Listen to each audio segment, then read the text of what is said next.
আজকে একটি সুন্দর ভিডিও নিয়ে উপস্থিত হয়েছি এবং তার শিরোনামটি হচ্ছে এস এর পরে যদি পি, টি, সি, কে বা কিউ থাকে তাহলে উচ্চারণের কোনো চেঞ্জ হবে না।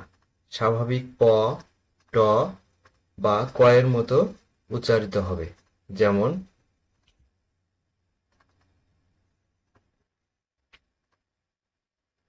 Spot,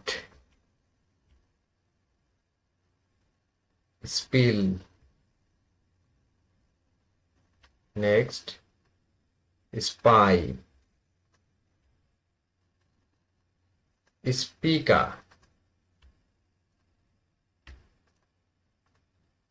spoon, stop, still,